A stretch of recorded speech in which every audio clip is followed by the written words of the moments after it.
ఓం శుక్లాంబరధరం విష్ణుం శశివర్ణం చతుర్భుజం ప్రసన్నవదనం ధ్యాయేత్ సర్వవిఘ్నోపశాంతయే అని స్వామివారికి నమస్కారం చేసుకుని మన మహాభారతంలో ఆది పర్వలో ఉన్నాము. అందులో ఇప్పుడు చైత్రరథ పర్వలోకి వచ్చాము. ఇప్పుడేం జరుగుతుందంటే మన పాండవుడు భీముడు వెళ్ళి మన బకుణ్ణి సంహరించి ఆ ఊరికి వాళ్ళందరికీ ఎంతో ఉపకారం చేశాడు. ఆ తర్వాత మళ్ళీ వాళ్ళింకా అక్కడే ఉన్నారు.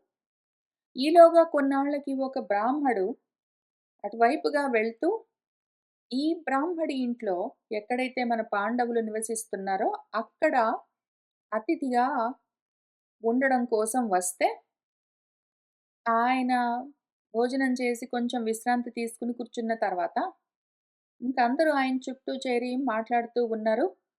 ఆయన ఎక్కడెక్కడో తిరుగుతూ వస్తూ ఉన్నారు. కాబట్టి ఎన్నో విషయాలు చెప్తూ వచ్చారు. అందులో ఒకటేమి అంటే, పాంచాల దేశంలో ఇట్లా కొంచెం విచిత్రమైన, అందమైన, ఆశ్చర్యకరమైన అద్భుతం జరిగింది. దృష్టద్యుమ్నుడు అని మన ద్రుపదుడికి ఒక కొడుకు జన్మించాడు. అట్లానే అయోనిజ అయిన ద్రౌపది గూడా ఆయనకు కూతురుగా కలిగింది అని చెప్పాడు. చెప్పేసరికి మన పాండవులు కొంచెం వివరంగా చెప్తారా అని అడిగితే, ఆయన చెప్తూ వస్తూ ఉన్నాడు. ఒకానొక సమయంలో ఏం జరిగిందంటే, మన ద్రుపదుడు, ద్రోణుడు ఇద్దరూ ప్రాణ స్నేహితులు. చాలా సంతోషంగా ఇద్దరు కలిసి చదువుకునేవాళ్ళు, కలిసి ఆడుకునేవాళ్ళు. మధ్యలో ద్రుపదుడు రాజయ్యేసరికి నేను రాజును అన్న అహంభావం పెరిగింది. ద్రోణుడిని "నువ్వు రాజువుగావు, నీతో నేను స్నేహం చేయలేను. నువ్వు నా స్నేహితుడివి కాదు" అన్నాడు. దాంతో ద్రోణుడు పంతం పట్టి అక్కడి నుంచి వచ్చేసి కౌరవుల దగ్గర ఉండి, కౌరవులందరికీ యుధిష్ఠిరుడి దగ్గర నుంచి, దుర్యోధనుడి దగ్గర నుంచి అందరికీ అస్త్ర విద్యలన్నీ ఉపదేశిస్తూ వచ్చాడు. అయితే గురుదక్షిణగా అదిగో ద్రోణుడిని పట్టుకొచ్చి నాకు అప్పజెప్పమంటే వాళ్ళు చేశారు. ఆ విధంగా రాజ్యాన్ని పోగొట్టుకున్న ద్రుపదుడు మళ్ళీ తనకు సమానంగా లేడిప్పుడు, రాజ్యం తన దగ్గరుంది గాబట్టి. అర్ధరాజ్యం నేను నీకిస్తాను. మనిద్దరం ఇప్పుడు సమానం. కాబట్టి నాతో స్నేహం చెయ్యి అని అడిగాడు. ఈయనకెంతసేపు అదే, ఈయనకెంతసేపు అదే.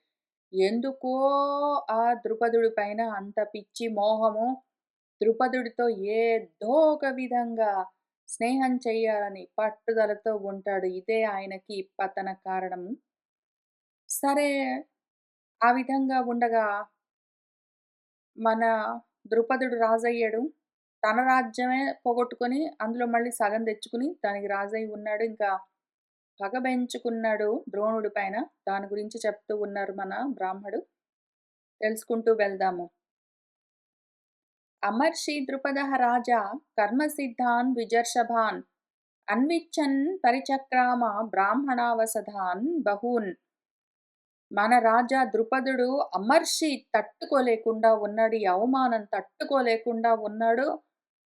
ఆయన అదే దుఃఖంతో, అదే పట్టుదలతో ఈ అవమానానికి ప్రతీకారం తీర్చుకోవాలన్న ఉద్దేశంతో ఆయనేం జేశాడు, ఇంకా వెతుకుతూ ఉన్నాడు. కర్మసిద్ధులను, కర్మిష్ఠులను, కర్మకాండలో బాగా ప్రావీణ్యం ఉన్నవాళ్ళెవరున్నారో అటువంటి వాళ్ళను రిచువలిస్ట్స్ అని పిలుస్తారు. రిచువలిస్ట్స్ అంటే వాళ్ళు కర్మకాండ బాగా తెలిసిన వాళ్ళు, యజ్ఞకర్మలు చేయించగలిగిన వాళ్ళు. మన వేదంలో కర్మకాండ భాగం బాగా తెలిసిన వాళ్ళు. దాన్ని చదువుకుని, దాన్ని అనుసరించి ఆ విధంగా యజ్ఞాలు చేయించగలిగిన వాళ్ళు. ఆ విధంగా కర్మకాండను సిద్ధింపజేసుకున్న వాళ్ళు. అంత మాత్రం బాగా చదువుకున్న వాళ్ళు. అట్లాంటి దిజర్షులను, పండితులను అన్విచ్చన్ వెతుకుతూ, వెతుకుతూ, వెతుకుతూ ఆయన బహూన్ ఎన్నో బ్రాహ్మణ అవసధాన్, ఎన్నో బ్రాహ్మల ఇళ్లను పరిచక్రామ, అదే విధంగా ఆ ఇళ్ళ చుట్టూ తిరుగుతున్నాడు. ఎక్కడెక్కడ ఏ కర్మకాండలో బాగా పరిణతి సాధించిన ద్విజులున్నారో, బ్రాహ్మలున్నారో వాళ్ళ ఇళ్ళకల్లా వెళ్తున్నాడు. అందరూ బ్రాహ్మల ఇళ్ళకి వెళ్తున్నాడు. ఆయనకొక కోరిక ఉన్నది. వేదంలో ఎక్కడైనా ఏదైనా ఒక యజ్ఞం చేస్తే నేను కోరుకున్నది ఆ విధంగా తీర్చేందుకు అవకాశం ఉన్న యజ్ఞము ఏదైనా ఉన్నదా అని అడుగుతూ తిరుగుతూ ఉన్నాడు. ఆయనకేం గావాలి? పుత్రజన్మ గావాలి. పుత్రజన్మ పరీప్సన్ వై శోకోపహత చేతనః నాస్తి శ్రేష్టం మమ అపత్యమితి నిత్యమచింతయత్. ఆయన శోకోపహత చేతనః, ఆయనకి శోకంతోటి ఆయన మనసంతా దెబ్బతిని ఉన్నది. అవమానం తట్టుకోలేకుండా ఉన్నాడు. ఎవరైనా కొడుకుంటే, ఆ కొడుకైనా వెళ్లి ద్రోణుడి పైన పగ తీర్చుకుంటాడంటే, ఆయనకి అటువంటి శ్రేష్టమపత్యం,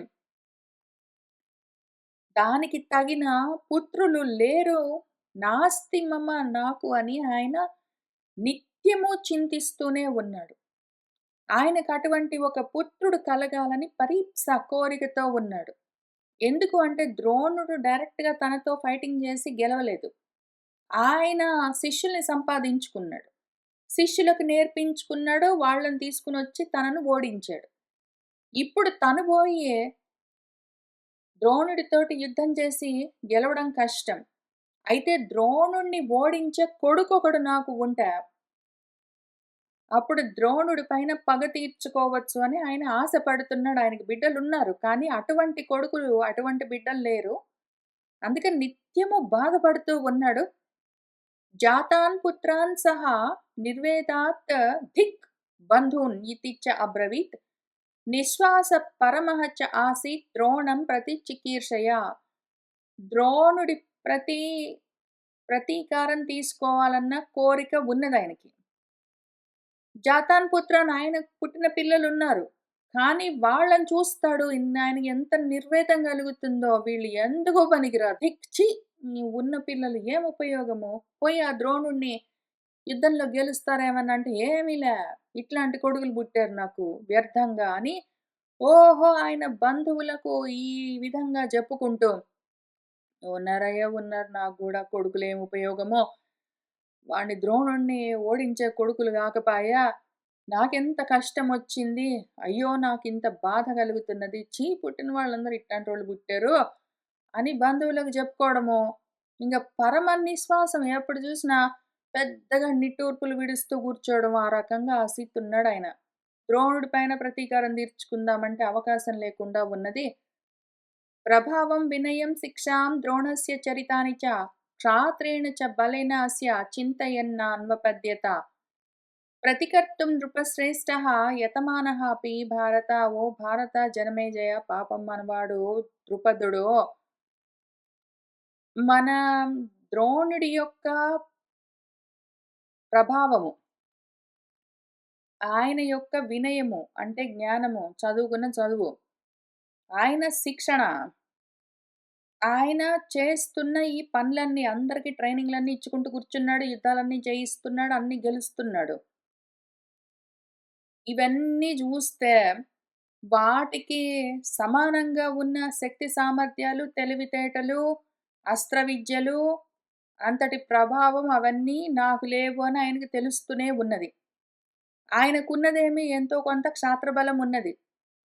ఆ ఉన్న కొంత క్షాత్రబలంతో మన నృపశ్రేష్ఠుడు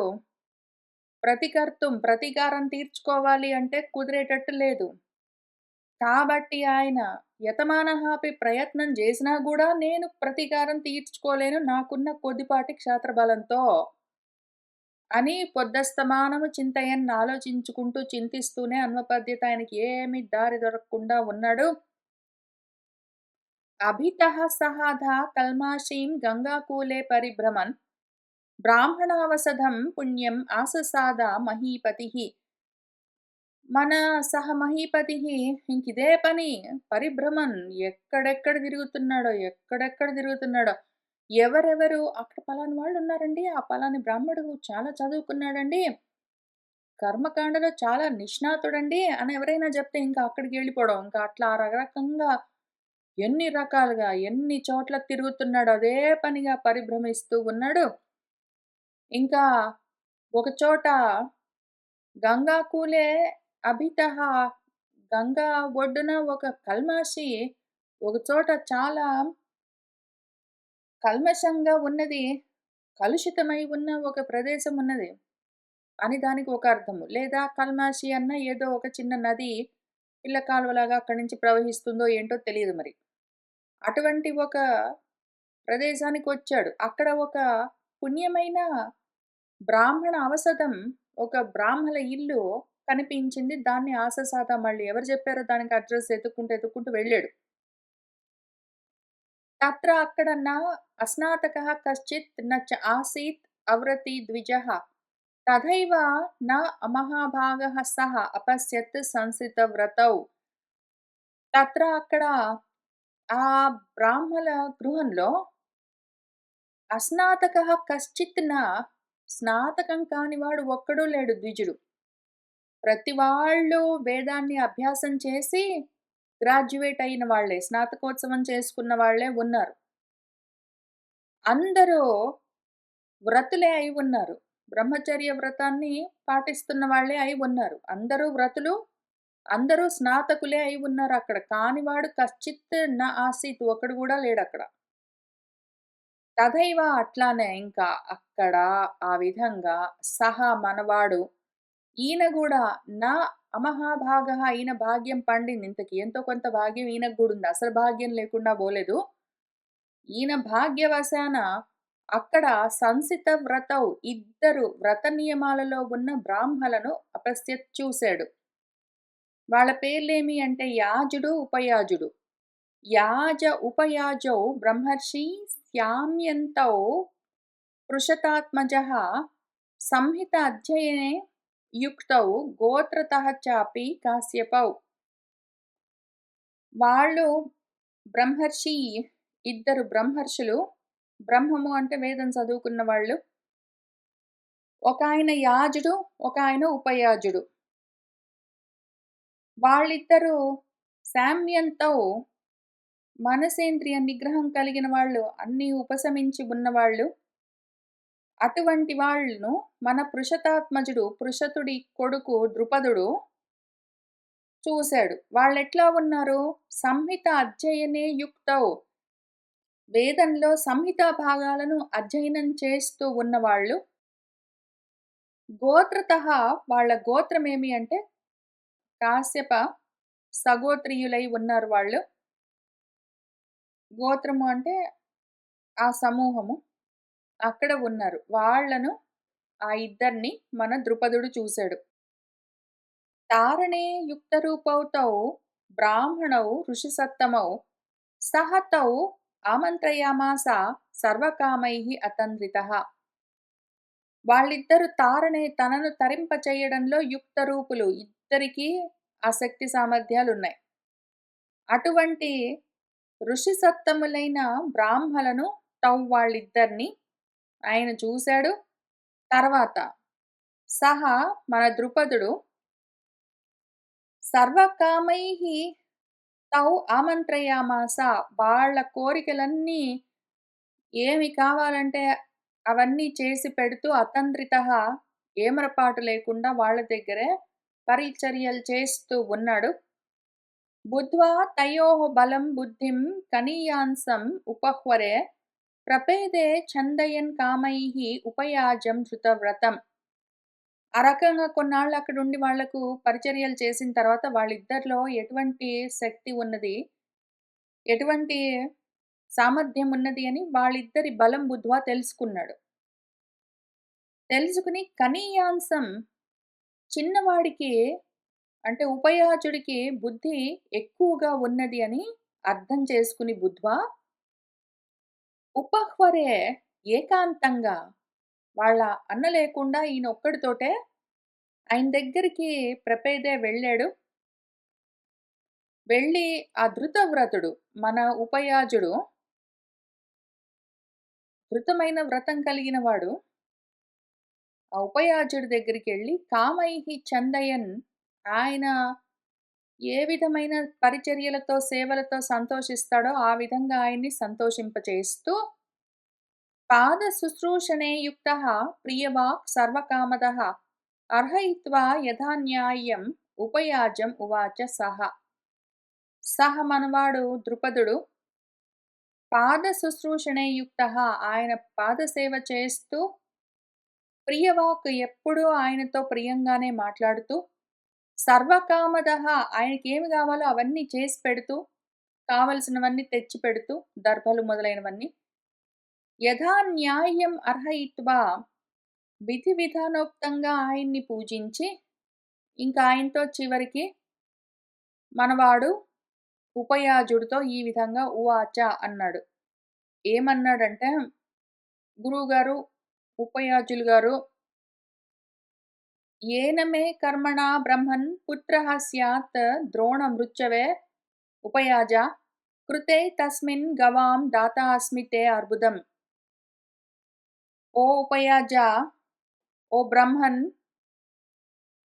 ఏన కర్మణ, ఏ కర్మ చేస్తే నాకు ద్రోణమృచ్చవే పుత్రః, ద్రోణుడికి మృత్యువు లాంటి వాడైన ఒక కొడుకు స్యాత్ కలుగుతాడో, అటువంటిది ఏదైనా ఉంటే నాకు మీరు చెప్తారా? తస్మిన్ కృతే, మీరు ఈ ఉపకారం నాకు చేసి పెడితే, తే మీకు అర్బుదం గవాం దాత అస్మి. అర్బుదం అంటే 10,00,00,000 అని లెక్క. ఒక 10,00,00,000 ఆవులనిస్తాను. బ్రహ్మన్ ఉపయాజ, ద్రోణుణ్ణి సంహరించే పుత్రుడొకడు కావాలి. ఏ కర్మ వల్ల నాకు అటువంటి కొడుకు కలుగుతాడో చెప్తారా అని అడిగాడు.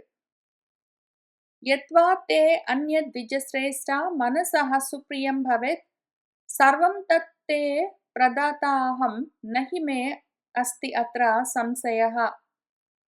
ఓ ద్విజశ్రేష్ఠుడా, లేకపోతే యత్, దేనిపైన నీకు మనసున్నదో, నీకు సుప్రియమైన మనసు దేనివల్ల భవేత్ కలుగుతుందో, అన్యత్ ఏదైనా సరే చెప్పు. తదంతా తే, నీకు సర్వము అహం నేను ప్రదాత ఇస్తాను. ఇదిగో నువ్వు ద్రోణుడికి మృత్యువు లాంటి కొడుగోడు నాకు గావాలి, ఎట్లా కలుగుతాడో ఆ కర్మ చెప్పావంటే నీకు 10,00,00,000 ఆవులిస్తాను. లేదా నీకేమి గావాలో చెప్పు, నీకిష్టమొచ్చినట్టు, నీకు ప్రియం కలిగేటట్టు నేను నువ్వేదడిగినా ఇస్తాను. అత్ర ఈ విషయంలో మే సంశయః నాస్తి, అనుమానమేం లేదు. నీకేం గావాలో చెప్పు, ఏదైనా ఇస్తాను. నాకటువంటి కొడుకు కావాలి.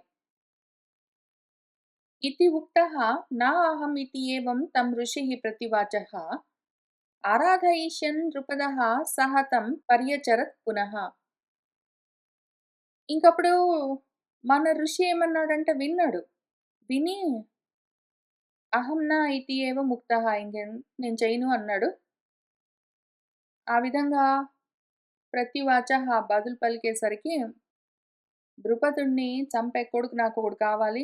ఏ కర్మ వల్ల అట్లాంటి కొడుకు పుడతాడో చెప్పు. నీకు చాలా ఆవులిస్తాను. లేదా నీకేమి కావాలో అది ఇస్తానంటే, నేను చేయను అన్నాడు.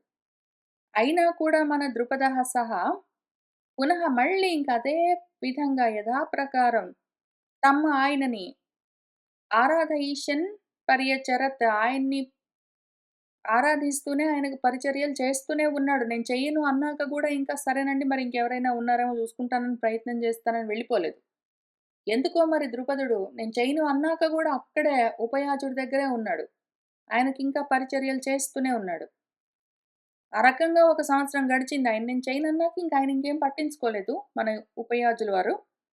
ఈయన చేయను అన్నాక గూడా ఆయన్ని వదిలిపెట్టకుండా సేవిస్తూనే ఉన్నాడు. తతః సంవత్సరస్య అంతే ద్రుపదం సహ ద్విజోత్తమః ఉపయాజः అబ్రవీత్ రాజన్ కాలే మధురయా గిరా. తతః ఇంకా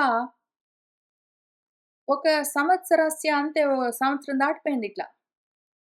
ఒక సంవత్సరం గడిచిపోయిన తర్వాత ఇంకా ఆయనకే జాలి కలిగింది, దయ కలిగింది మన ద్విజోత్తముడికి, ఉపయాజుల వారికి. ఆయన ద్రుపదుడిని పిలిచి మధురయ్య గిరా, మధురమైన మాటలతో కాలే, ప్రాతకాలంలో మళ్ళీ పొద్దున లేచి ఈయన సేవ చేస్తూనే ఉన్నాడు. వాళ్ళ గురువుగారికి సంధ్యావందనానికి ఏమి కావాలో అవన్నీ తెచ్చిపెట్టి, దర్భలన్నీ తెచ్చిపెట్టి, సమిధలన్నీ అక్కడ పెట్టి అవన్నీ చేస్తూనే ఉన్నాడు పాపం. ఇంకా కాలంలో, ప్రాతకాలంలో మన ద్విజోత్తముడు దయ కలిగి ద్రుపదుడిని దగ్గరికి పిలిచి మధురమైన మాటలతో ఈ విధంగా ఉపయాజుల వారు ఆయనతో అబ్రవీత్. ఓ రాజన్ జన్మేజయ, ఈ విధంగా ఆయన చెప్తున్నాడు. ఏం చెప్తున్నాడంటే, ఒక మాట చెప్తాను విను ద్రుపద నువ్వు. జ్యేష్ఠ భ్రాత మమ అగృహ్ణాత్ విచరన్ వన నిర్ఝరే अपरिज्ञात शौचायां भूमौ निपतितं फलं तत् अपश्यम् अहं भ्रातुः असाम्प्रतम् अनुव्रजन् विमर्शं शङ्करादाने न अयं कुर्यात् कथञ्चन दृष्ट्वा फलस्य न अपश्यत् दोषाः ये अस्य अनुबन्धिकाः विविनक्ति न शौचं यः सः अन्यत्रापि कथं भवेत् संहिताध्ययनं कुर्वन् वसन् गुरुकुले च यः भैक्षम् उच्छिष्टम् अन्येषां भुङ्क्ते चापि सदा सदा कीर्तयन् गुणम् अन्नानाम् अघृणी च पुनः पुनः तम् अहं फलार्दिनं मन्ये भ्रातरं तर्कचक्षुषा तं वै गच्छस्व नृपते सह त्वां సంయాజయిష్యతి అని ఆయన ఒక సలహా చెప్పాడు. ఆయన ఏం చెప్పాడంటే,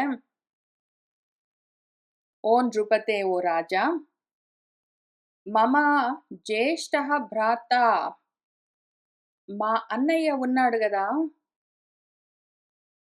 యాజుడు, ఆయన ఒకానొక సమయంలో వన నిర్జరే, అడవిలో తిరుగుతూ జలపాతాల పక్క నుంచి వెళ్తూ ఉన్నప్పుడు అపరిజ్ఞాత శౌచాయాం భూమౌ నిపతితం ఫలం, అక్కడక్కడ కింద రాలిపడ్డ పళ్ళు, శుచిగా లేకుండా శుద్ధిగా లేకుండా పళ్ళు ఏమైనా కింద రాలి పడి ఉంటే వాటిని పుచ్చుకుని తినేవాడు. వాటిని శుద్ధి చేసుకుని పుచ్చుకుందామని కూడా ఆయనకి ఉద్దేశం కలిగేది కాదు. అశుచిగా ఉన్న వాటిని కూడా పుచ్చుకోవడానికి, ఎటువంటి ఫలాన్నైనా సరే పుచ్చుకోవడానికి ఆయన ఏమి ఆలోచన చెయ్యడు.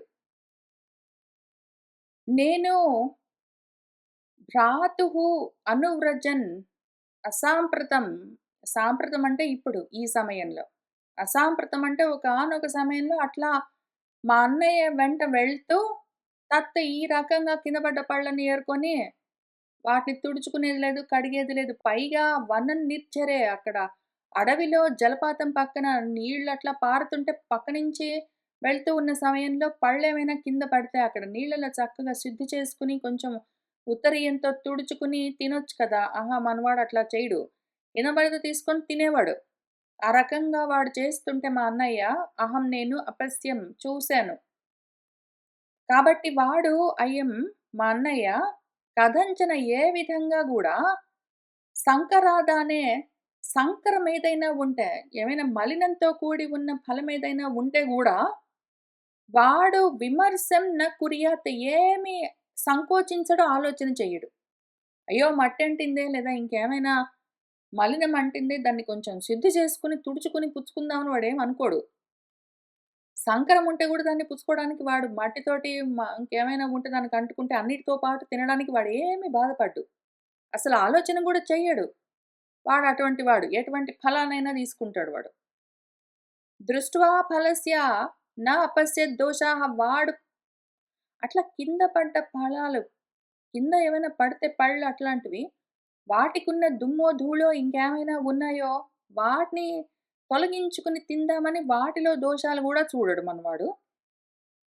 ఏ అస్య అనుబంధికాః దోషాః, వాడిలోని దోషాలు కూడా చూడడు. వాడు తినే పళ్ళలో వాటిలో, వాడు కింద పడితే ఏరుకొని తినే వాటిలో ఒకవేళ దోషాలుంటే చూడడనే కాదు, వాడిలోని దోషాలను కూడా వాడు చూసుకోలేడు. వాడు విమర్శించడు. ఆత్మ విమర్శ వాడు ఏ రకంగా కూడా కథంచన వాడు విమర్శన్ న కుర్యాత్ చెయ్యడు.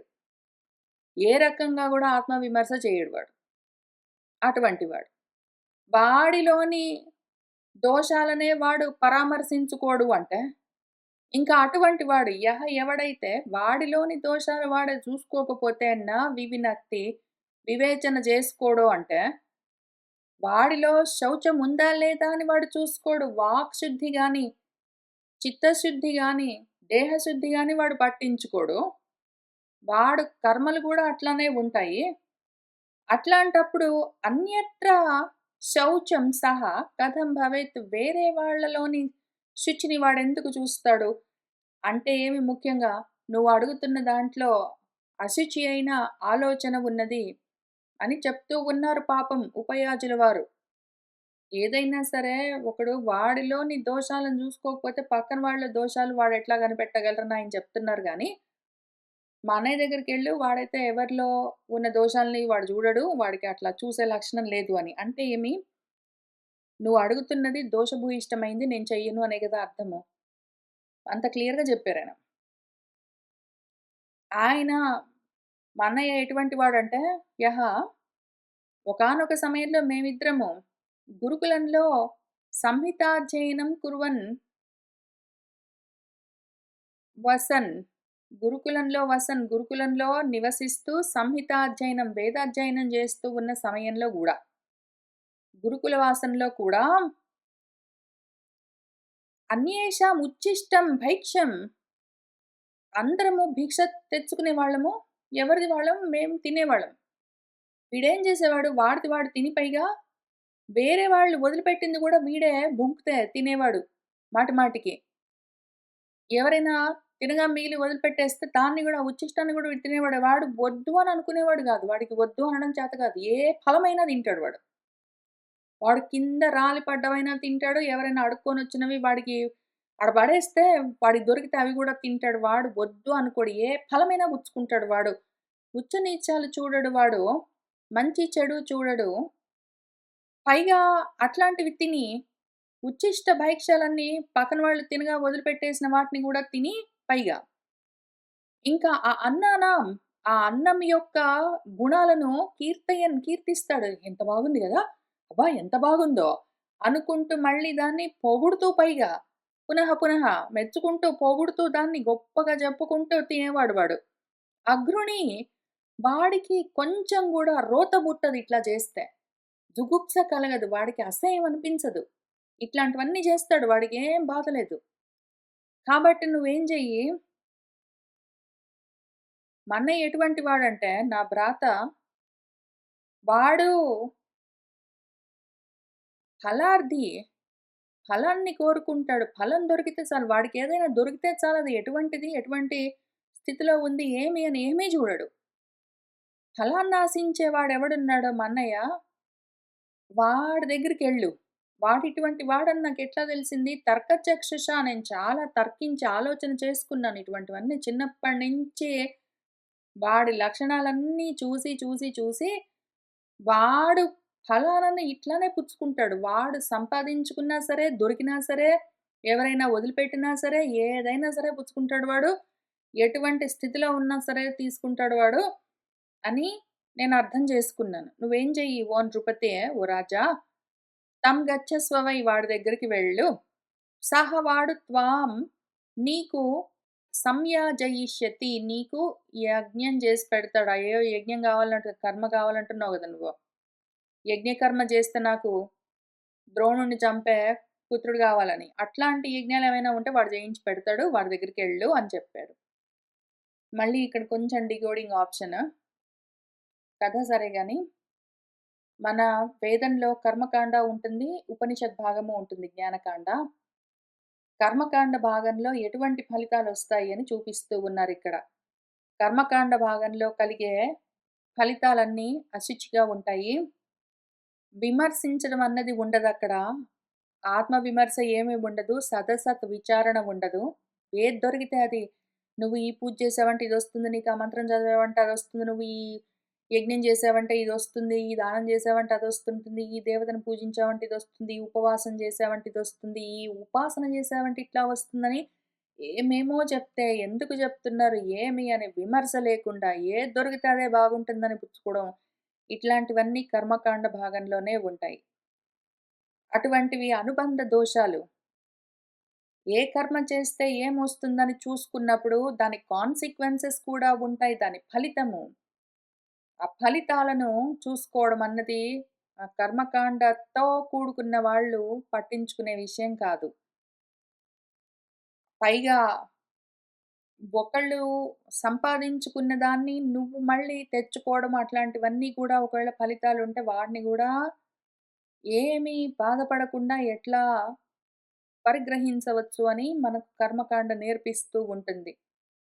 పైగా ఇది చాలా బాగుంది, ఇది చాలా బాగుంది, చాలా బాగుంది అని మెచ్చుకుంటూ, కీర్తిస్తూ, స్తుతి చేస్తూ ఏ విధంగా నువ్వు స్తోత్రాలతో నాకేమీ లేవు, నాకేమీ రావు, నువ్వు నాకేమైనా ఇస్తావని ఎవరైనా ఫ్రీగా ఇస్తే పుచ్చుకోవడం ఎట్లా అట్లాంటివన్నీ నేర్పించి, ఆ స్తోత్రాలు, స్తుతులు గూడా అదే రాసిచ్చి, మనకి అటువంటి ఉపకారంలాగా కనిపించే అపకారం జేసి పెడుతుంది. కాబట్టి కర్మకాండ భాగం వల్ల మనకు కలిగే ఫలితాలు ఎటువంటి నిమ్నమైనవుంటాయో అని చూపిస్తూ ఉన్నారిక్కడ. అటువంటి యజ్ఞాలే ఉంటాయి. అందులో పూజలే ఉంటాయి. ఇంక ఇదంతా విన్నాడిప్పుడు కథాపరంగా మన ద్రుపదుడు. జుగుప్సమానః నృపతిః మనసా ఇదం విచింతయన్ ఉపయాజవచః శ్రుత్వా నృపతిః సర్వధర్మవిద్ అభిసంపూజ్య పూజార్హం ఋషిం యాజం ఉవాచః. జుగుప్సమానః ఆయనకి జుగుప్స కలిగింది. ఇట్లా దొరికినవన్నీ మింగుతాడు మావాడు. ఏ ఫలమైనా తీసుకుంటాడు వాడికి ఫలితం గావాలి. ఏదైనా ఫలం గావాలి. ఏదైనా ఫలముంటే, ఏదైనా లాభముంటే మావాడు ఏదైనా జేస్తాడు. అందులో ఏమైనా దోషముంటే గూడా వాడు పట్టించుకోడు అని చెప్తే, వింటే పాపం మన నృపతికి కొంచెము జుగుప్స కలిగింది. అసహ్యం అనిపించింది. అయినా గూడా మనసా ఇదం విచింతయన్ కొంచెం పెద్ద మనసు చేసుకొని బాగా ఆలోచించుకున్నాడు. ఉన్నది మనకి రెండే 2 ఆప్షన్స్. ఒకటి కర్మకాండ, ఒకటి జ్ఞానకాండ. ఇప్పుడు ఈ కర్మకాండలో ఏదో ఒక ఫలితమైతే వస్తుంది అనుకున్న ఫలము మంచో, కొంచో ఎంతో కొంత వస్తుంది. అశుచి అయిన ఫలమైనా సరే వస్తుంది. వేరే దారి లేక. ఇంకా ఆయన ఉపయాజవచః శ్రుత్వా మన ధర్మం తెలిసిన వాడు అన్ని ధర్మాలు చూసుకున్నాడు. కర్మలొకటే. ఆయన ధర్మమేమి స్వధర్మమో ద్రోణుడిని ఓడించడమో, మరి వేరే మార్గం లేదు. కర్మకాండలోనే ఉన్నాయి ఇటువంటి పక్కన వాళ్ళని నాశనమైపోవడానికి ఇటువంటివన్నీ ఇంకేవైతే ఆభిచారికమైనవన్నీ ఉంటాయి అట్లాంటివన్నీ అటువంటి సైడే ఉంటాయి. అవన్నీ జూసుకున్నాడు మన నృపతి. ఉపయాజుల వారు జెప్పిందంతా విన్నాడు. ఇంకా ఆయనేం జేశాడంటే, పూజార్హుడైన ఆ ఋషి యాజుడు, ఆ యాజుడి దగ్గరికి వెళ్ళి, ఆయన్ని అభిసంపూజ్య బాగా పూజించి, ఆయనతో ఈ విధంగా ఉవాచః అన్నాడు. యాజుల వారి దగ్గరికెళ్ళి ఏం జెప్పారంటే, అయుతాని దదాని అష్టౌ గవాం యాజయ మాం విభో ద్రోణ వైరాభిసంతప్తం త్వం హ్లాదయితుం అర్హసి.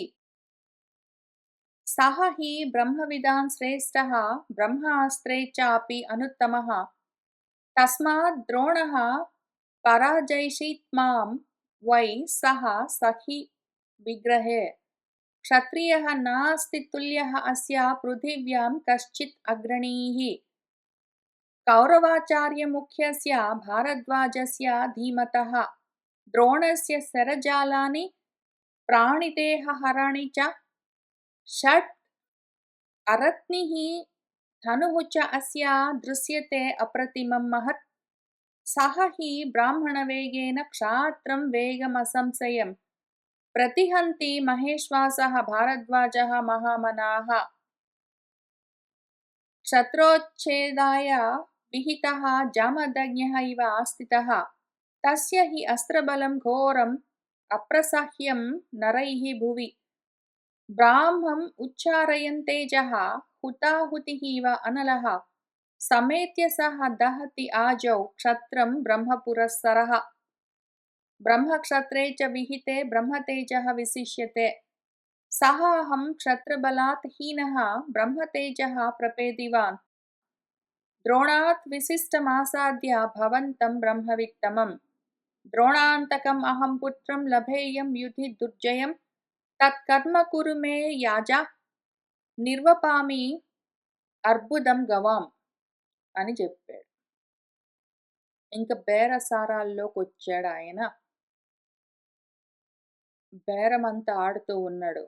ఒక పని చేసి పెట్టడం కోసం నువ్వు ఈ పని చేసావంటే నేను నీకింత ధనాన్ని ఇస్తాను అని చెప్తున్నాడు. ఏం చెప్తున్నాడంటే, "అయుతాని అష్టౌ గవాం దదాని" ఫస్ట్ చెప్పడమే నేను నీకిది ఇస్తానని చెప్పాడు. పనేంటో చెప్పడం మానేసి, తర్వాత చెప్పొచ్చులే అని ముందేమి ఇస్తాను ఆయనకి ఎందుకంటే అర్థపరుడని వాళ్ళ తమ్ముడే జెప్పాడు. నేను బాగా ఆలోచించి, తర్కించి ఈ విషయం అర్థం చేసుకున్నాను.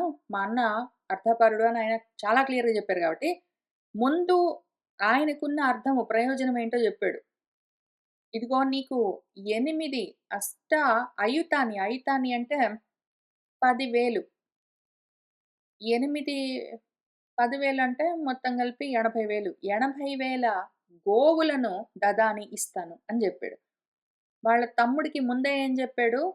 10,00,00,000 గోవులనిస్తానన్నాడు. ఇక్కడ 10,00,00,000 గాదు. 80,000కు దించాడు. ముందు బేరం చేస్తున్నాడు. 80,000 ఆవులిస్తాను. నా కోసం యాజయ ఒక యజ్ఞం చెయ్యి విభో. ఏమి యజ్ఞము అంటే, ద్రోణుడి పైన వైరం బెట్టుకుని చాలా సంతాపంతో ఉన్నాను. అటువంటి నన్ను నువ్వు హ్లాదయితుం అర్హసి నన్ను సంతోషపెట్టు. నువ్వు నన్ను సంతోషపెట్టావనుకో, నేను గూడా నిన్ను సంతోషపెడతాను. నీకు కోరిన ఆవులనిస్తాను. 80,000 ఆవులనిస్తాను. సరేనా? ఇంతకీ ఆ ద్రోణుడెవరంటే, ఆయన బ్రహ్మవిదాన్ శ్రేష్ఠః. బ్రహ్మవేత్తల్లో శ్రేష్ఠుడు. ఆయనకు గూడా వేదాలు బాగా తెలుసు. పైగా బ్రహ్మాస్త్రే అపి అనుత్తమః. బ్రహ్మాస్త్రం కూడా తెలుసుకొని కూర్చున్నాడు. ఇటు అస్త్ర విద్యలు తెలుసు ఆయనకి. అటు శస్త్రాలు ప్రయోగించడము తెలుసు. ముందు వేదం చదువుకున్నాడు. తస్మాత్ కాబట్టి ఆ ద్రోణుడు నన్ను సఖి విగ్రహే ఏదో స్నేహంలో మాకు పొరపచ్చాలొచ్చాయి. మాకు గొడవలొచ్చాయి మా స్నేహంలో. దాంతో నన్ను ఆయన ద్రోణుడు పరాజయషిత్ నన్ను పరాజయం పాలు చేశాడు. నన్ను ఓడించాడు. అస్య వాడి బలమెంత అంటే ద్రోణుడిది. పృథివ్యాం కశ్చిత్ అగ్రణీహి భూమి మీద ఉన్న అగ్రగణ్యుల్లో గూడా ఒక్కడు గూడా ఏ క్షత్రియుడు అస్య తుల్యః నాస్తి. వాడికి సమానమైన వాడు గాదు. భూమి మీద ఎంత గొప్ప క్షత్రియుడైనా సరే వాడికి సమానం గాదు. అటువంటి క్షాత్రంలోకి గూడా వచ్చాడు. అసలు బ్రాహ్మడే. వేదం గూడా చదువుకున్నాడు. కానీ క్షాత్రంలోకి గూడా వచ్చేసాడు. ఇప్పుడేం జేశాడు? కౌరవులకు ఆచార్య ముఖ్యుడయ్యాడు. ఆ భరద్వాజుడు అసలు బ్రాహ్మడికి పుట్టాడు. బ్రహ్మము వేదం అభ్యాసం జేశాడు. కానీ పోయి అస్త్ర విద్యలన్నీ నేర్చుకున్నాడు. క్షాత్రంలోకెళ్ళిపోయాడు. ఆ రకంగా ఉంది ఆయన ధీ. ఇప్పుడు ఆ ద్రోణుడు ఒకవేళ శరజాలాన్ని వదిలాడంటే, బాణాలను జాలంలాగా, వలలాగా వదిలాడంటే, ప్రాణిదేహ హరాణి మొత్తం ప్రాణులలో దేహాల్లో ప్రాణాలు అన్నింటినీ హరించగలవు. అసలు వాడి ధనుస్సు ఎట్లా ఉంటుంది అంటే, అస్య ధనుః షట్ అరత్నిః. అరత్ని అంటే ఒక మూర. ఈ వేళ్ళ చివరి దగ్గర నుంచి మోచేతి వరకు ఎంతుంటుందో దాన్ని ఒక మూర అంటాం గదా! వాటిని పూల దండల్ని కొలిచేటప్పుడు మూర అంటారు. ఆ మూర. దాన్ని అరత్ని అంటారు. అటువంటి 6 అరత్నుల పొడుగుంటుందది. మహత్ చాలా గొప్ప ధనుస్సది. అప్రతిమం, దానికి సాటి లేదు. అట్లాంటి ఒక ధనుస్సును పట్టుకొని తిరుగుతుంటాడు. దాన్ని మనం దృశ్యతే చూస్తుంటాము.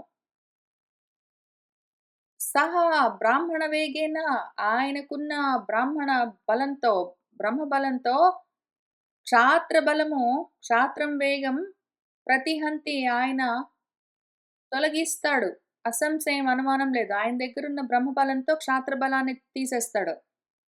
ఆయన పైగా క్షాత్ర బలంతో కూడా ఉన్నాడు. మహేశ్వాసుడు పెద్ద ధనుస్సుతో ఉన్నాడు.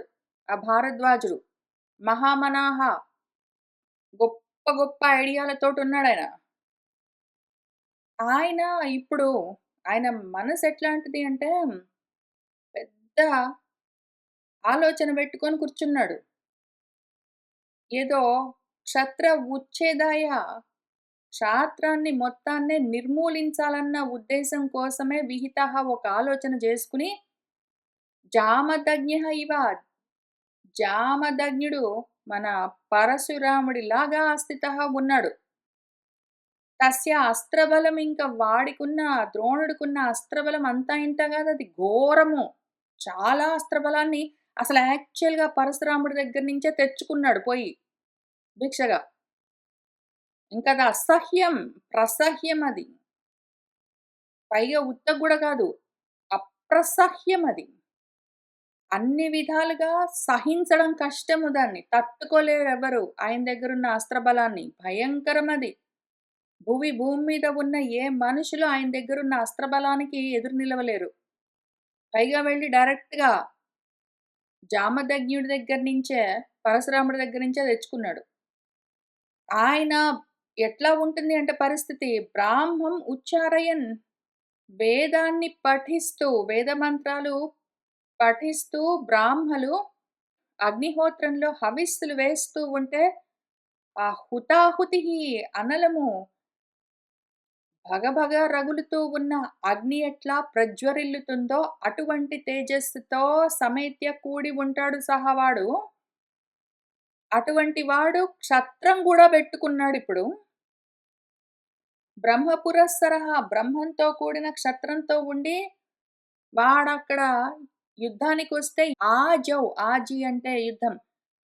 ఆజిలో యుద్ధంలో మొత్తం అన్నింటిని వాడు దహతి. క్షత్రాన్ని పూర్తిగా దహతి.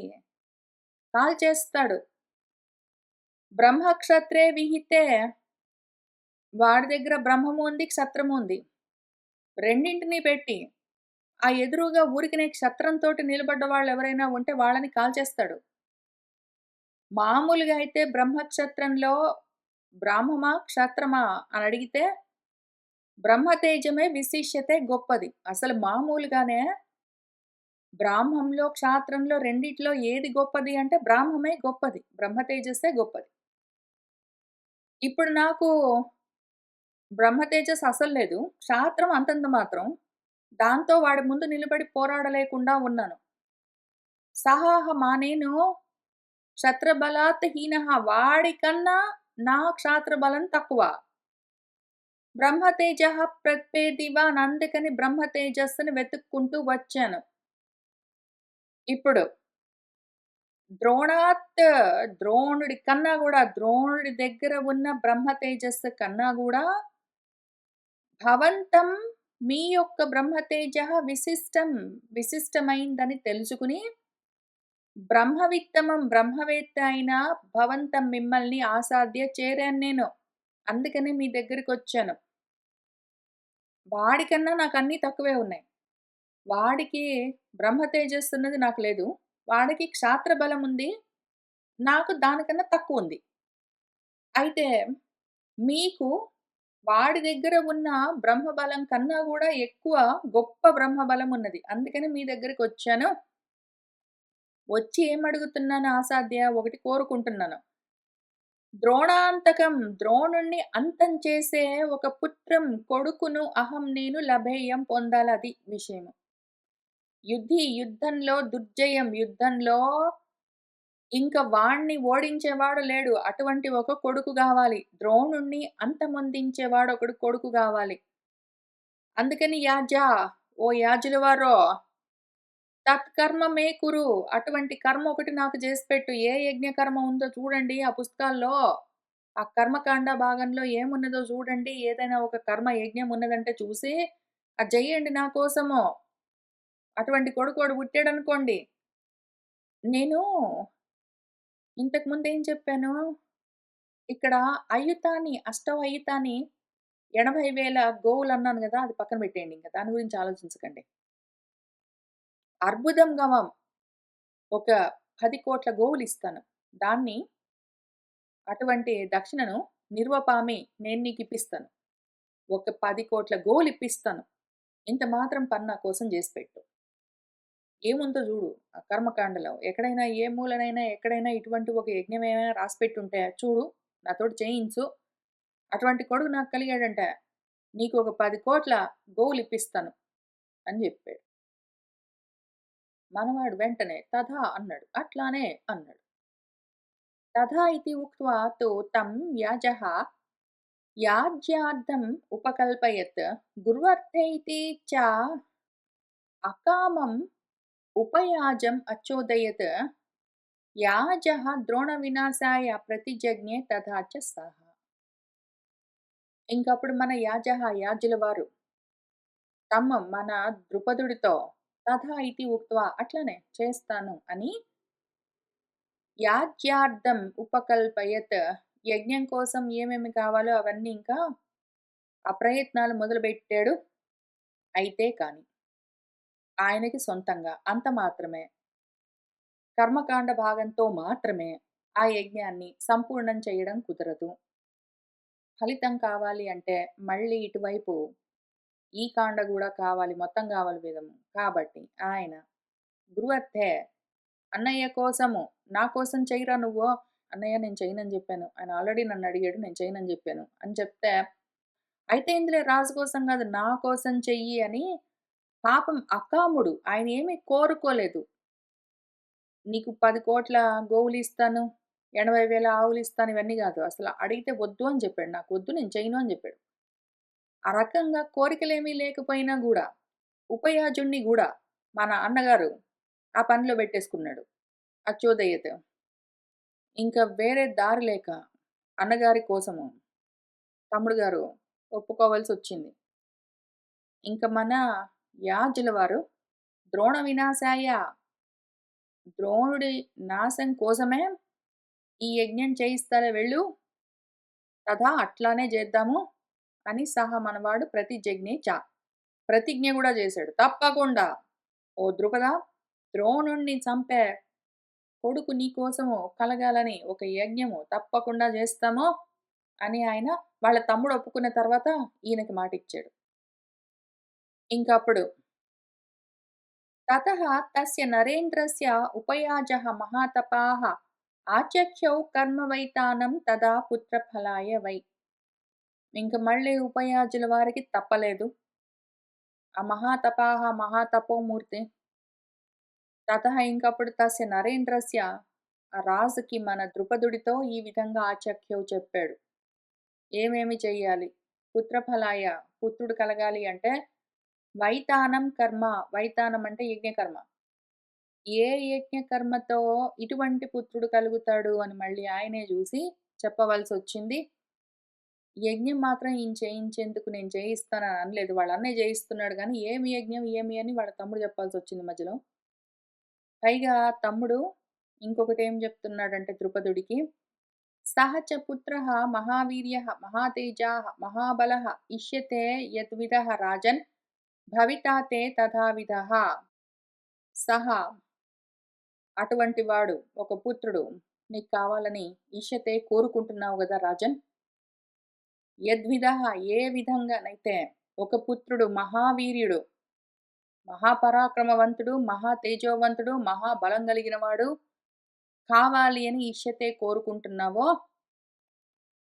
తే నీకు తథావిధః అదే విధంగా ఉన్న కొడుకు భవిత కలుగుతాడు అని మన ఉపయాజుల వారు గూడా సెలవిచ్చారు. భారద్వాజస్య హంతారం సహ అభిసంధాయ భూమిపః ఆజహ్రే తత్తదా సర్వం ద్రుపదః కర్మసిద్ధయే.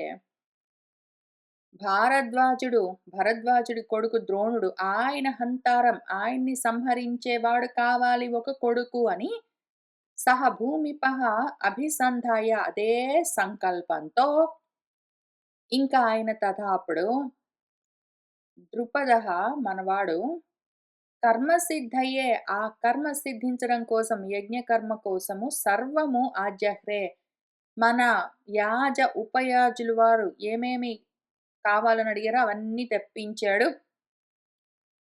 యాజహతు హవనస్య అంతే దేవీం ఆహ్వాపయత్తదా ప్రైహిమాం రాజ్ఞి పృషతి మిథునం త్వాం ఉపస్థితం. మన యాజుల వారు హవనస్య అంటే ఆ హవనమంతా పూర్తయిన తర్వాత తదా ఇంకప్పుడు దేవీం ఆహ్వాపయత్ ఆయన భార్య ద్రుపదుడి భార్య ఎవరున్నారో ఆమెను పిలిపించాడు. రాజ్ఞి పృషతి మాం ప్రైహి. రాజుగారి భార్య రాణి, ఆమె పృషతి ఆమె పేరు. ద్రుపదుడి భార్య పేరు పృషతి. ఆమెను పిలిచి, ప్రైహి, ఇటురాండమ్మా ఇటురాండి. మిథునం త్వాం ఉపస్థితం. మిథునం రాజుగారితో కలవలసిన సమయం వచ్చింది అని ఆమెను పిలిపించాడు. చెప్పి పంపించాడు. రాణి రావాలి అని. అమ్మ రాణి గారు రండి అని పిలిచాడు. మన దేవి గారు లోపలున్నది ఆమె. అవలిప్తం మే ముఖం బ్రహ్మన్ పుణ్యాన్ గంధాన్ బిభర్మి చ సుతార్థేన ఉపరుద్ధాస్మి తిష్ఠ యాజా మమ ప్రియే. ఓ బ్రహ్మ, నుండండి నుండండి నుండండి, నేను తొందరపడుతున్నారు. మే ముఖం, నా ముఖమంతా పుణ్యాన్ గంధాన్, చక్కటి పుణ్యకరమైన పరిమళాలతో అవలిప్తం పూసుకున్నానండి. ఇప్పుడే స్నానం చేసి చక్కగా ముఖమంతా మేకప్ అంతా వేసుకున్నానండి.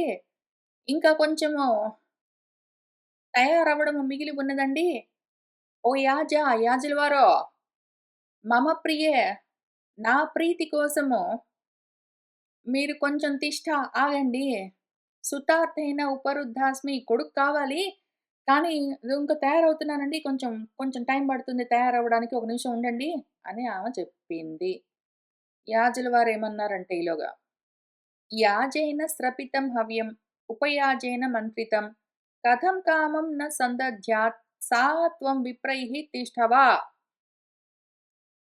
హవ్యము ఆల్రెడీ అమ్మా, మీరు తయారవుదామంటే ఎంతసేపు తయారవుతారేంటా? మేము ఇంతసేపటి నుంచి చెప్తూనే ఉన్నాం గదా! ఇంకా తయారవుతున్నామంటారు.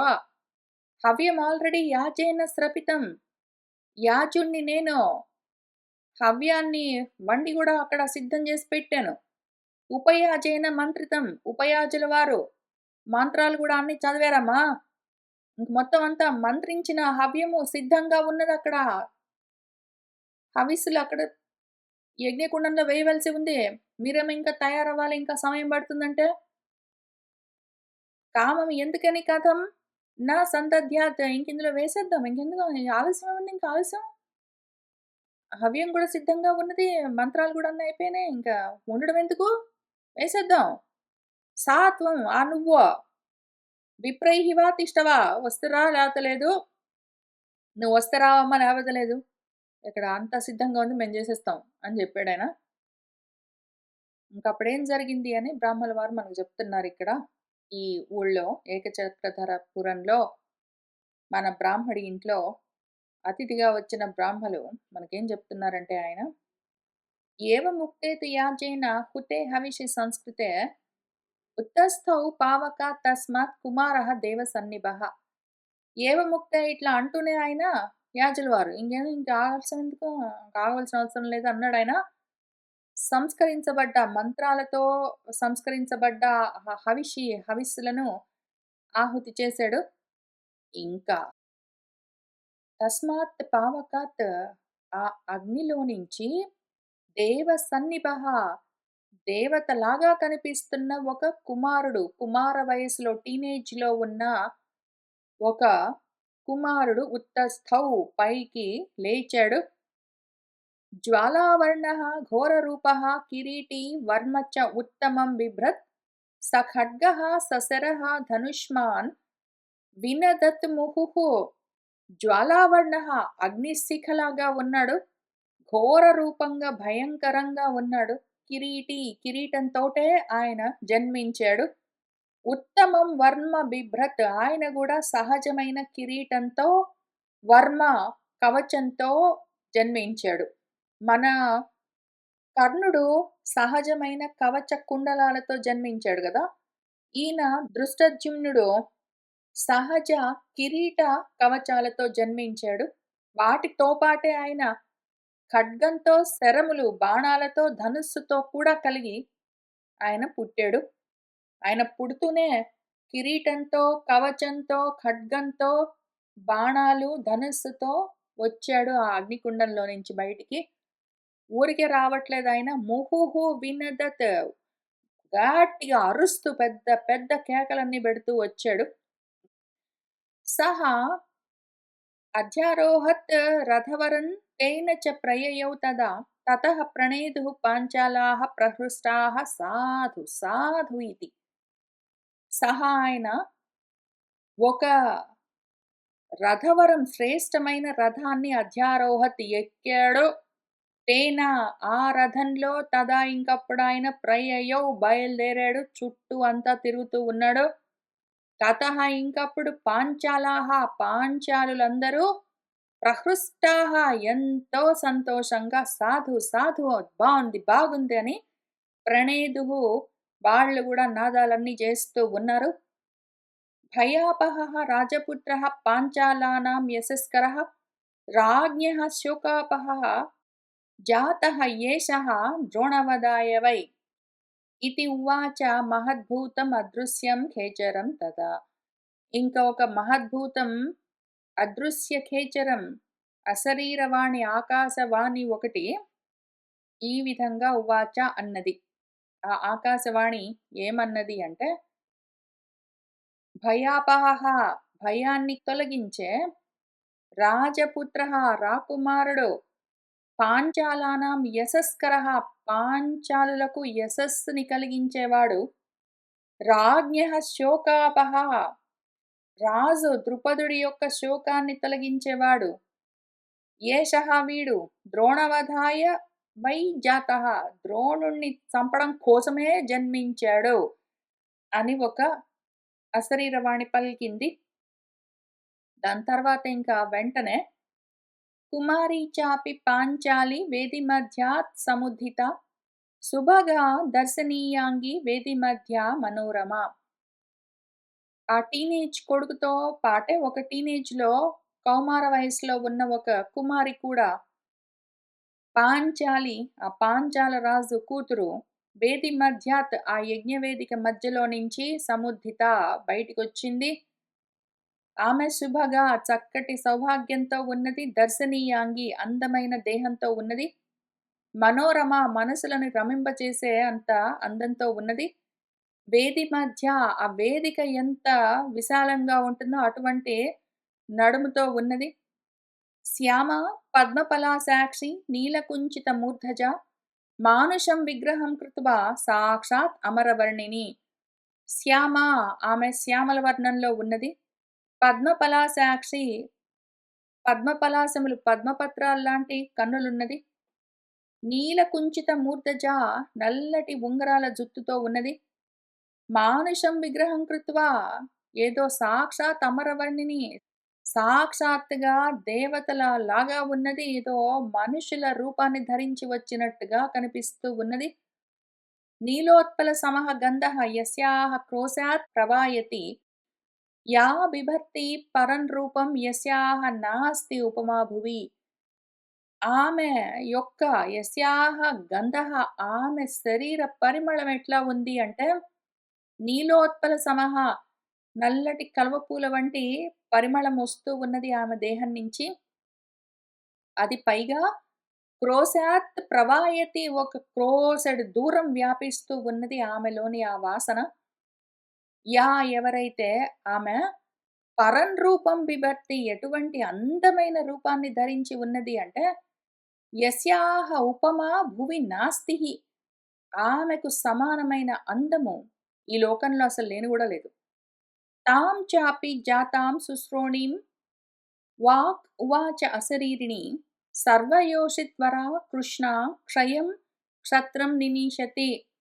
తాం జాతాం ఆ పుట్టిన సుశ్రోణి చక్కటి విశాలమైన పిరుదులు కలిగిన అందమైన ఆ అమ్మాయిని చూసి అశరీరిణి వాక్ అశరీరవాణి మళ్ళీ ఉవాచ ఈ విధంగా అన్నది. ఈమె కృష్ణ సర్వయోషిత్వర ఆడవాళ్ళందరిలోకి కూడా శ్రేష్ఠురాలు. అసలామె పుట్టింది ఎందుకు? క్షత్రం క్షయం నినీషతి క్షాత్రాన్ని పూర్తిగా నిర్మూలించడం కోసమే ఆమె వచ్చింది. దాన్నే చేస్తుంది. క్షాత్రాన్ని క్షయం వైపుకి నడిపించడం కోసమే ఆమె పుట్టింది అని అశరీరవాణి చెప్పింది. సురకార్యం ఇయం కాలే కరిష్యతి సుమధ్యమ అస్యా హేతోః క్షత్రియాణాం మహత్ ఉత్పత్స్యతే భయం. సురకార్యం దేవతల కార్యం చెయ్యడం కోసమే ఈ సుమధ్యమ ఈ అమ్మాయి వచ్చింది.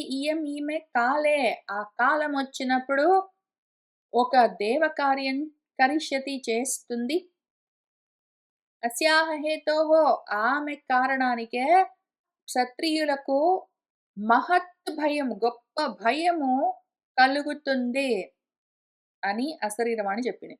తత్ శ్రుత్వా సర్వ పాంచాలాః ప్రణేదుః సింహసంఘవత్ న చయ్యేతాన్ హర్ష సంపూర్ణాన్ ఇయం సేహే వసుంధర.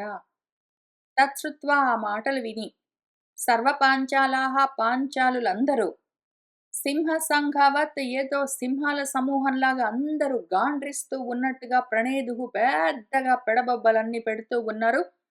సింహనాదాలు చేస్తూ ఉన్నారు. ఏతాన్ వీళ్ళ యొక్క హర్ష సంపూర్ణాన్ సంతోషంతో కూడి గట్టిగా సింహనాదాలు చేస్తూ పెడబొబ్బులు పెడుతున్న వీళ్ళ అరుపులను ఇయం వసుంధర ఈ భూమి గూడా నస్సేహే తట్టుకోలేకపోయింది. అటువంటి హడావిడి చేశారు మన వాళ్ళందరూ. తౌ దృష్ట్వా పృషతి యాజం ప్రపేదే వై సుతార్థిని న వై మదన్యాం జననీం జానీయాతాం ఇమౌ ఇతి. తౌ దృష్ట్వా వాళ్ళిద్దరిని చూసింది. ఇంక మన పృషతి నెమ్మదిగా అలంకరించుకొని, సింగారించుకొని ఆమె బయటకొచ్చేసరికి వీళ్ళిద్దరు పుట్టారు గూడా ఆల్రెడీ. పుట్టిన వాళ్ళు ఆల్రెడీ కుమార వయసులో ఉన్నారు గూడా. ఇంకా ఆమె జూసుకుంది పాపము. ఇంకా ఆద్రా-బాద్రా హడావిడిగా వచ్చింది. సుతార్దిని ఆమెకు గూడా బిడ్డలు గావాలి. కొంచెం అలంకరించుకొని వస్తాది ఆమె. ఈలోగా అక్కడ కాలం ఎవరి కోసం ఆగదు. జరగవలసింది జరిగిపోయింది. ఇంక వచ్చిందామె. యాజం ప్రపేదే యాజుడి దగ్గరికెళ్ళిపోయింది.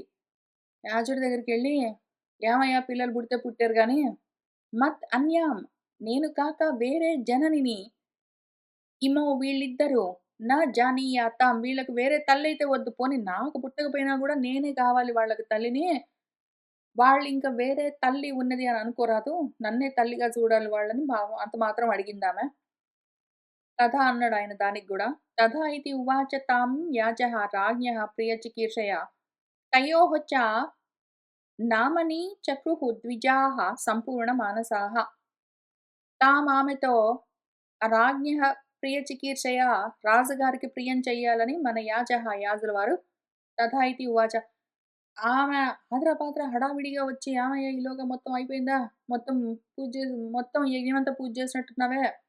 పోనీ ఇప్పటికైనా కనీసం పుట్టిన వాళ్ళు నన్నే తల్లిగా అనుకోవాలి" అని అడిగితే, ఆయన ఇటు చూసినట్టున్నాడు రాజుగారి సైడు. రాజుగారు తలూపినట్టున్నాడు సరే కాని అని. దాంతో ఆయన సరే అన్నాడు మన యాజుల వారు. ఇంక చివరగా సంపూర్ణ మానసాహ చాలా సంతోషంగా ఉన్న మనసులతో మన ద్విజులందరూ తయోః వాళ్ళిద్దరికీ నామనిచక్రుః పేర్లు పెట్టారు. వాళ్ళ పేర్లేమి అంటే దృష్టత్వాత్ అతి దృష్టుత్వాత్ ధర్మాత్ జుత్సంభవాత్ అపి దృష్టద్యుమ్నః కుమారః అయం ద్రుపదస్య భవతు ఇతి. ఈ 4 కారణాలకి ఆయన పేరు దృష్టద్యుమ్నుడు. దృష్టమెందుకు అంటే దృష్టత్వాత్ దృష్టము అంటే బాగా ప్రగల్భాలు పలకడము, గొప్పలు చెప్పుకోవడము అని అర్థము. అతి దృష్టత్వము అంటే బాగా దృఢంగా ఉండడం. దృష్టత్వము అంటేనేమో గొప్పలు చెప్పుకోవడం. దృష్టత్వము అంటేనేమో దృఢంగా ఉండడం. అతి బలంగా, దృఢంగా ఉన్న కాయంతో ఉన్నాడు. ఆయన గురించి ఆయన చాలా ప్రగల్భాలు చెప్పుకుంటాడు. ధర్మాత్ముడే పాపము. జుత్ సంభవాత్ ఈ అగ్నిలో నుంచి పుట్టాడు. కాబట్టి ఈ కారణాలకి ఆయన పేరు దృష్టద్యుమ్నుడు. అయం కుమారః ఈ పిల్లవాడు. ఆయన ద్రుపదుడి యొక్క కొడుకు. ఆ విధంగా ఆ పేరుతో భవతు ఉంటాడు అని ఆయనకి నామకరణం చేశారు.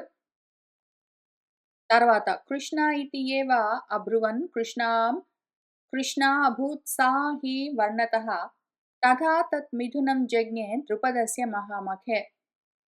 ఇంకా కృష్ణ అని ఆమెను అబ్రువన్ అన్నారు. కృష్ణను కృష్ణ అని పిలిచారు. ఎందుకు అంటే వర్ణతః ఆమె శరీర వర్ణాన్ని బట్టి ఆమె కృష్ణ అభూత్ సా ఆమె నల్లగా ఉంది కాబట్టి ఆమెకు కృష్ణ అని పేరు పెట్టి కృష్ణ అని పిలిచారు. తథా ఇంకా ఆ విధంగా తత్ మిథునం ఆ మిథునము ఆ కవలలు ద్రుపదస్య మహామఖే ద్రుపదుడి యొక్క ఆ యజ్ఞంలో జగ్నే జన్మించారు. దృష్టద్యుమ్నంతు పాంచాల్యం ఆనీయ స్వం నివేశనం ఉపాకరోత్ అస్త్రహేతోః భారద్వాజः ప్రతాపవాన్. ఇంకా మన భారద్వాజుడు ద్రోణుడు ఏం చేశాడంటే ఆ ప్రతాపవంతుడు దృష్టద్యుమ్నుణ్ణి, ఆ పాంచాల్యుణ్ణి స్వం నివేశనం ఆనీయ తన సొంత ఇంటికి పిలిచి తన ఇంట్లో ఉంచుకుని, పైగా అస్త్రహేతోహో అస్త్రాలన్నీ నేర్పించి ఉపాకరతు ఉపకారం చేశాడు. తనను చంపడం కోసమే ద్రుపదుడు కోరుకునే కావాలనే దృష్టద్యుమ్నుణ్ణి ఈ విధంగా కొడుకుగా కంటే, ఆ దృష్టద్యుమ్నుణ్ణే ఇంటికి పిలిచి ఇంట్లో ఉంచుకుని, పైగా మన ద్రోణుడు తన చావు కోసం పుట్టిన వాడికే అస్త్ర విద్యలన్నీ నేర్పించాడు. తన చావుకు తనే ఈ విధంగా ఉపకారం చేసుకున్నాడు. దృష్టద్యుమ్నుడికి ఈ విధంగా అస్త్ర విద్యలన్నీ నేర్పించి ఉపకారం చేసుకున్నాడు. ఎందుకు అంటే, అమోక్షణీయం దైవం హి భావిమత్వా మహామతిః తథా తత్ కృతవాన్ ద్రోణః ఆత్మకీర్త్యను రక్షణాత్. ఆ మహామతి బాగా ఆలోచించాడు. ఎట్లయినా నేను పోతాను. వాడు కావాలనే ద్రుపదుడు నా చావు కోసమే చాలా ప్రయత్నం చేసి ఒక కొడుకును కన్నాడు.